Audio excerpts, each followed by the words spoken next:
Welcome to of the record. AP రాజకీయాల్లో ఎవరు ఊహించని సంచలన పరిణామం తెరపైకి వస్తుంది. స్థానిక సంస్థల పీఠాలను దక్కించుకోవడానికి దశాబ్దాలుగా నడుస్తున్న క్యాంపు రాజకీయాలు తెర వెనుక బేరసారాలకు ఒక తెరపడనుందా? మేయర్లు, మున్సిపల్ చైర్మన్లు, జెడ్పీ పీఠాల ఎన్నికల్లో ప్రత్యక్ష యుద్ధానికి సీఎం చంద్రబాబు పకడ్బందీ వ్యూహం సిద్ధం చేస్తున్నారా? పరోక్ష పద్ధతికి స్వస్తి పలికి నేరుగా ప్రజల తీర్పు కోరేలా కూటమి ప్రభుత్వం తలపెట్టిన ఆ సాహసోపేత నిర్ణయమేంటి? ఈ సరికొత్త రాజకీయ అస్త్రం ఎవరిని ముంచనుంది? ఎవరికి కొండంత బలం చేకూర్చనుంది? ఈ ఉత్కంఠ పోరు అసలు రహస్యమేంటో ఇప్పుడు చూద్దాం.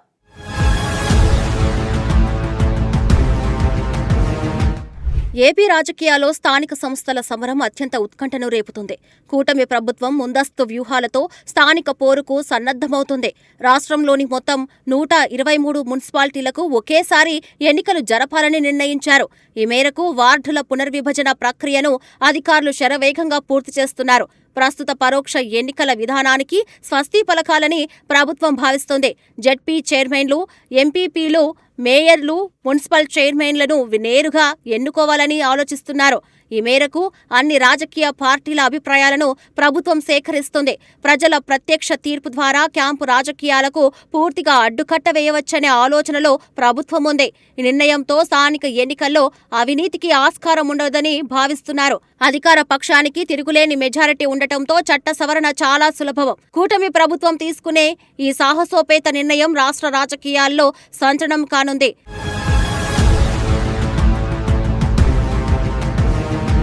గత కొద్ది కాలంగా స్థానిక సంస్థల ఎన్నికలు పరోక్ష పద్ధతిలోనే జరుగుతున్నాయి. ఈ విధానం వల్ల ప్రజాస్వామ్య స్ఫూర్తి దెబ్బతింటుందనే గట్టి అభిప్రాయం ఉంది. ప్రజలు ఒక పార్టీకి తీర్పు ఇస్తే తెర వెనుక వేరే పార్టీలు పీఠాలు కైవసం చేసుకుంటున్నాయని ప్రభుత్వం చెప్పుకొచ్చింది. గెలిచిన కౌన్సిలర్లు, జెడ్పీటీసీలను క్యాంపులకు తరలించి ప్రలోభాలకు గురి అవుతున్నారని ప్రభుత్వం గుర్తించింది. ఇక కోట్లాది రూపాయల బేరసారాలతో స్థానిక పీఠాలు అన్యక్రాంతమవుతున్నాయంటున్నారు. అయితే ఇక ఇటువంటి అనైతిక సంస్కృతిని సమూలంగా ప్రక్షాళన చేయాలని సీఎం భావిస్తున్నారు. ప్రజల చేతికే ఓటు హక్కు ఇస్తే పారదర్శకత వస్తుందని ప్రభుత్వం నమ్ముతోంది. ఎన్టీఆర్ హయాంలోనూ ఇలాంటి ప్రత్యక్ష ఎన్నికల విధానమే విజయవంతంగా అమలైందని గుర్తు చేశారు. తర్వాత కాలంలో వచ్చిన ప్రభుత్వాలు దీన్ని పరోక్ష పద్ధతికి మార్చేశాయన్నారు. ఇప్పుడు మళ్లీ అదే ప్రత్యక్ష విధానాన్ని తీసుకురావాలని సీఎం చంద్రబాబు గట్టి పట్టుదలతో ఉన్నట్లు తెలుస్తుంది.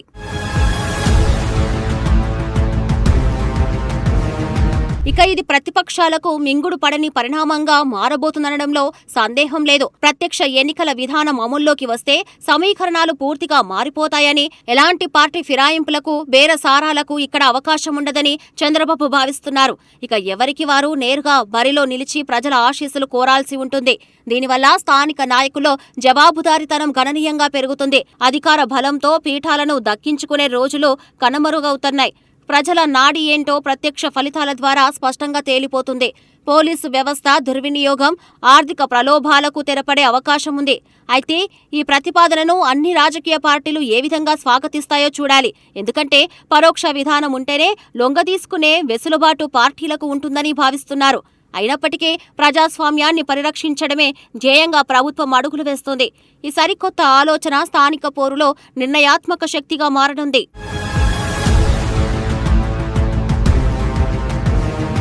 గత చరిత్రను పరిశీలిస్తే ఆంధ్రప్రదేశ్లో స్థానిక సంస్థలకు ప్రత్యక్ష ఎన్నికలు నిర్వహించడం ఇదే మొదటిసారి కాదు. 1987లో ఉమ్మడి ఆంధ్రప్రదేశ్లో దివంగత ముఖ్యమంత్రి నందమూరి తారక రామారావు హయాంలో తొలిసారిగా మున్సిపల్ చైర్మన్లు, మండల ప్రజా పరిషత్ అధ్యక్షులకు నేరుగా ప్రజలే ఓటు వేసే విధానాన్ని ప్రవేశపెట్టారు. ఆ తర్వాత 2000వ దశకం ప్రారంభంలో చంద్రబాబు హయాంలోనూ మేయర్లు, మున్సిపల్ చైర్మన్లను నేరుగా ఎన్నుకునే పద్ధతి నడిచింది. అయితే కౌన్సిల్లో ఒక పార్టీకి మెజారిటీ ఉండి మేయర్, చైర్మన్ మరొక పార్టీకి చెందిన వారు గెలిస్తే పాలనలో ప్రతిష్టంభన ఏర్పడుతుందనే నెపంతో తర్వాతి ప్రభుత్వాలు మళ్లీ పరోక్ష విధానానికే మొగ్గు చూపాయి. చట్టపరమైన కోణంలో చూస్తే భారత రాజ్యాంగంలోని 243C పంచాయతీలో, 243R మున్సిపాలిటీలో నిబంధనల ప్రకారం స్థానిక సంస్థల అధ్యక్షుల ఎన్నికల విధానాన్ని నిర్ణయించే సర్వ అధికారాలు రాష్ట్ర శాసనసభ్యులకే ఉన్నాయి.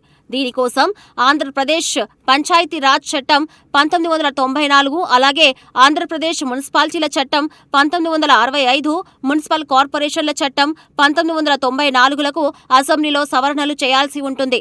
ప్రస్తుత కూటమికి అసెంబ్లీలో అత్యధిక మెజారిటీ ఉన్నందున ఈ చట్ట సవరణ చేయడం ప్రభుత్వానికి సునాయాసమైన ప్రక్రియ కానుంది.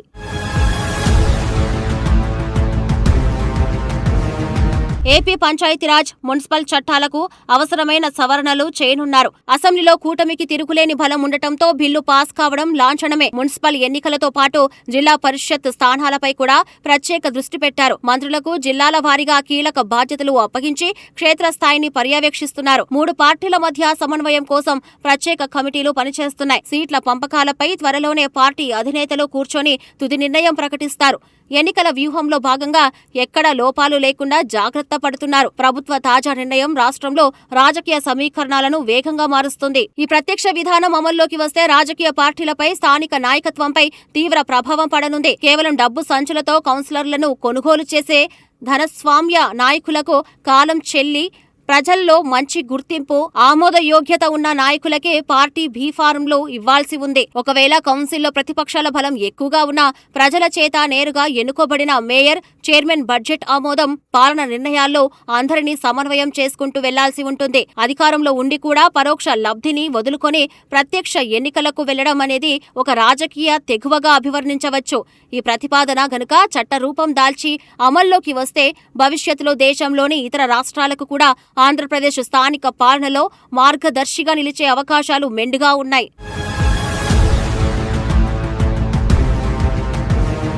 గ్రామీణ పట్టణ ప్రాంతాల్లో ఇప్పటికే రాజకీయ వేడి తారాస్థాయికి చేరింది. వైసీపీ వ్యూహాలను తిప్పికొట్టేందుకు కూటమి నేతలు ప్రణాళికలు రచిస్తున్నారు. ప్రజల్లో ఉన్న వ్యతిరేకతను అనుకూలంగా మార్చుకోవాలని ప్లాన్ చేస్తున్నారు. ఎన్నికలు ఎప్పుడొచ్చినా సిద్ధంగా ఉండాలని కేడార్కు స్పష్టమైన ఆదేశాలు అందాయి. ప్రత్యక్ష ఎన్నికల ద్వారా ప్రత్యర్థులకు గట్టి షాక్ ఇవ్వాలని చూస్తున్నారు. ఈ పద్ధతి అమలైతే స్థానిక రాజకీయం పూర్తిగా ప్రక్షాళన అవుతుంది. డబ్బున్నవాడే గెలుస్తాడనే అపవాదనను ఈ నిర్ణయం ద్వారా తొలగించవచ్చు. నిజాయితీపరులైన నాయకుల ప్రత్యక్ష ఓటింగ్ విధానం కొండంత బలాన్నిస్తుంది. రాష్ట్ర ప్రజలు కూడా ఈ సాహసోపేత నిర్ణయాన్ని స్వాగతించే అవకాశం ఉంది. ఏపీ రాజకీయ చరిత్రలో ఇదొక మైలురాయిగా నిలిచిపోయే సూచనలా కనిపిస్తున్నాయి. త్వరలోనే దీనికి సంబంధించిన అధికారిక చట్ట సవరణ ప్రకటన వెలువడనుంది. తెర వెనుక జరిగే బేరసారాలకు, క్యాంపు రాజకీయాలకు చెక్ పెట్టి నిజమైన ప్రజాస్వామ్యాన్ని గెలిపించే దిశగా కూటమి ప్రభుత్వం వేస్తున్న ఈ అడుగు ఎలాంటి సంచలనాత్మక మార్పులకు శ్రీకారం చుట్టుతుందో వేచి చూడాలి.